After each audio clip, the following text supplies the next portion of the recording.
Welcome back to the deep dive. Our mission here is, well, to act as your critical filter. We take that mountain of source material and pull out the insights that actually stick, giving you the knowledge you need fast. Cutting through the clutter. Precisely. Today we're challenging a really fundamental assumption of modern life. For you, the curious learner, success usually means consuming more information, right? Clocking more hours. I'm piling those bigger lists, always adding more. Exactly. But the core source we're looking at today suggests maybe that path leads to burnout, not mastery. Interesting. We are diving deep into an idea that is, well, inherently paradoxical for anyone ambitious. The source title reads, Minimalism of Time, Using Less to Achieve More. Okay. Now, wait a minute. For someone trying to get maximum, thorough knowledge in minimum time, being told to intentionally use less time. Or consume less material. Yeah, it feels like career suicide, doesn't it? It feels like asking us to accept intellectual blind spots. How do the knowledge seekers square using less with achieving more? Okay, let's unpack this. Right. And that tension, that sort of initial wait, what feeling you get, that's exactly where the power of this philosophy lies. This is not about cutting corners or, being lazy. Okay, good.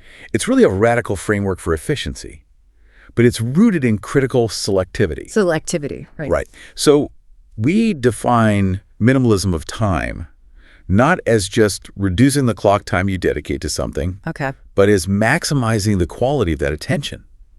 The less is about consciously eliminating those low-yield inputs and activities. The stuff that doesn't really pay off. Exactly. Yeah. So that the remaining time, the selected input, delivers a disproportionately high return, and that's the more. Intentional focus. That's the goal. Intentional focus. For you, the learner, this is basically the mechanism for achieving deep knowledge without suffering that cognitive train, information overload. Oh, yeah. Definitely feel that sometimes. We're shifting the paradigm from how much can I read or how much can I consume to how much can I truly master. I find that concept incredibly challenging, I have to admit. But if it works, wow, truly liberating. It can be. And what instantly grabbed my attention about this specific source is how tangible it makes the whole philosophy. It wasn't just using less to achieve more in the abstract. It gave us this practical application right in the subtitle. Ah, yes. And speak better English. And this is the critical juncture, I think, because a lot of philosophies talk about productivity, in these very abstract terms. Sure. Big ideas. But by immediately tying time minimalism to a concrete output-based skill like language fluency, well, the source implies its methodology has to be highly actionable, measurable even. Right. It's not just theory, though. Exactly. Yeah. It forces us to ask, okay, if I only have a minimal amount of time for language study, what activities must I eliminate? What has to go to ensure that every single hour I do spend contributes directly to my ability to actually speak better English? So it shifts the focus away from just passive consumption, like reading grammar rules over and over. Yeah, precisely. Away from that and towards high leverage functional mastery, things you actually use. That makes sense. Okay, let's explore what less truly means then in a practical day-to-day context, because we know we can't just eliminate effort completely. No, absolutely not. Sources suggest we need a methodology for figuring out the value before we dive in and consume something. Absolutely. And if we simply equate less with, say, the common 80-20 rule. Pareto principle, yeah. Right. We kind of miss the specific genius here, because the challenge for you, the learner, isn't just knowing the 80-20 rule exists. It's how do you apply it when, honestly, everything looks important at first glance. That's the problem. It all seems relevant. So this concept, it requires maybe two strategic tools that go beyond just generic efficiency talk.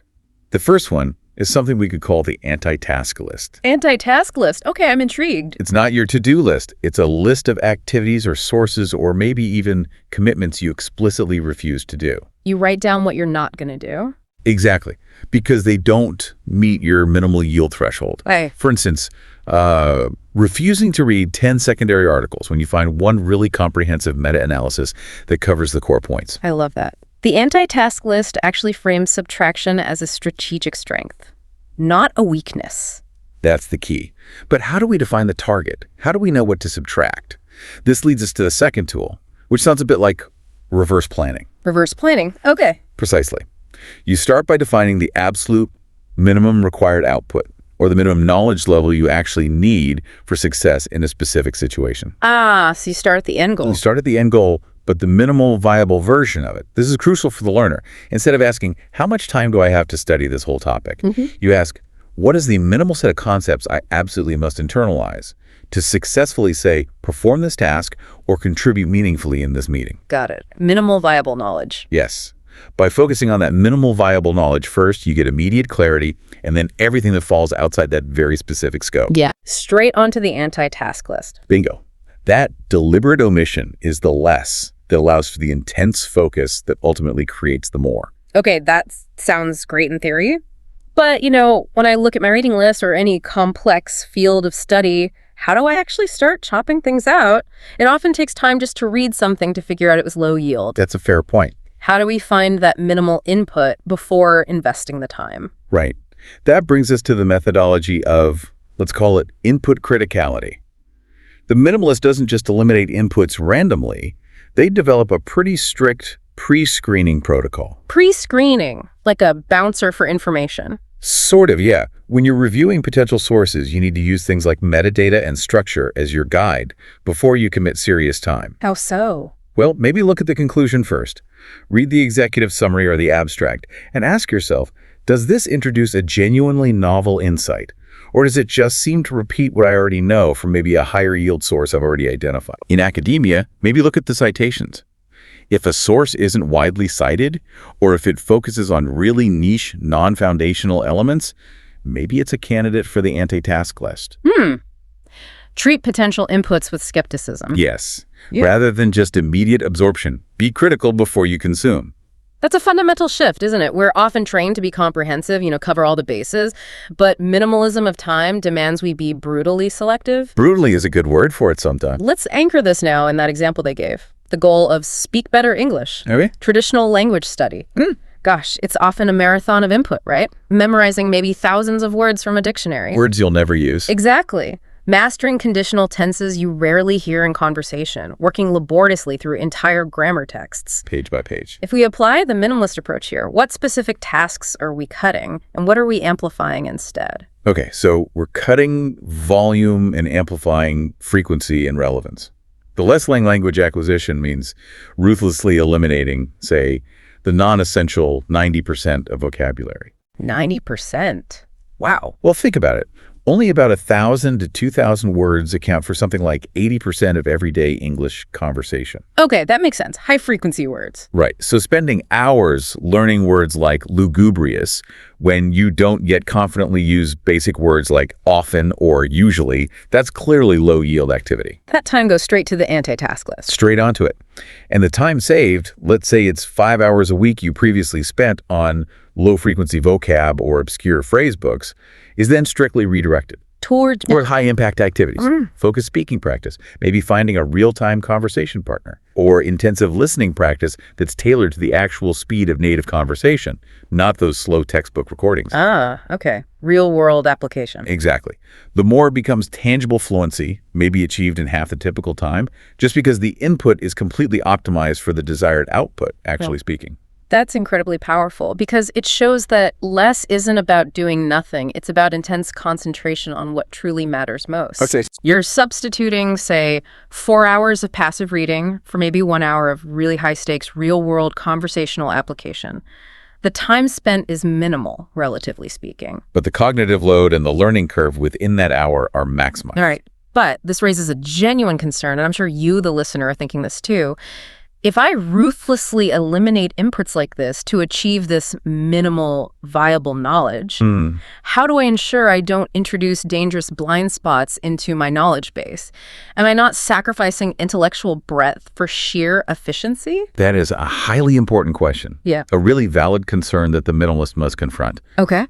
And the answer is, well, it's complex. Yeah. Yes, you are sacrificing the illusion of comprehensive coverage. The illusion. Because let's be honest, true comprehensive coverage in almost any complex field today is simply impossible for one person. Trying often leads to intellectual paralysis, not knowledge. Good point. You can't know everything. Right. So the risk we manage as minimalists is not the risk of having a blind spot, because everyone has blind spots, but the risk of massive inefficiency, wasting time on things that don't matter.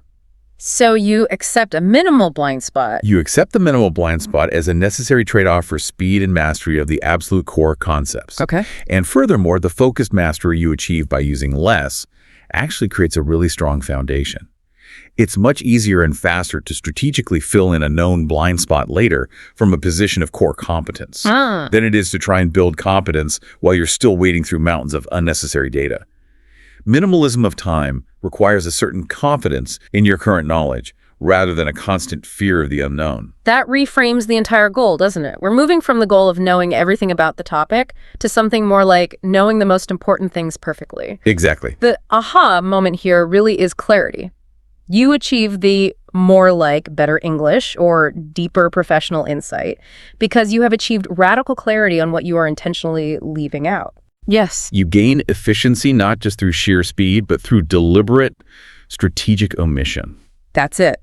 For the learner listening, this is the ultimate translation.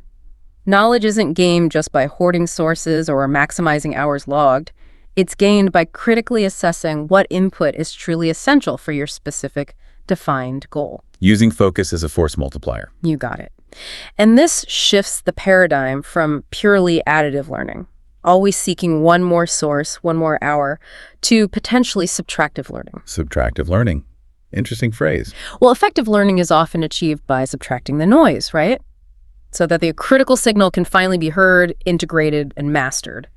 It's the difference between just collecting books and actually mastering a subject. Right. Minimalism of time demands that you be incredibly intentional about where your finite effort actually goes. This philosophy, it demands a level of intentionality that, yeah, it's challenging, but it could also be ultimately freeing. It can be. It tells us maybe we can stop feeling guilty about all the articles we haven't read or the books piling up. As long as we truly master the ones that genuinely matter for our goals. That's the promise. So we leave you with one final provocative thought to mull over.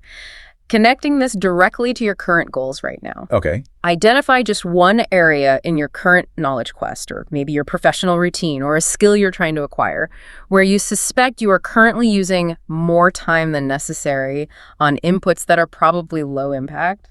Just one area to start. Just one. What single activity or maybe category of source material could you confidently place on your anti-task list starting today? What could you subtract? What could you subtract to use a less time but achieve a disproportionately high return in your actual output or your deep understanding? Think minimal input, maximum yield. A powerful challenge. Thanks for diving deep with us. We'll catch you next time.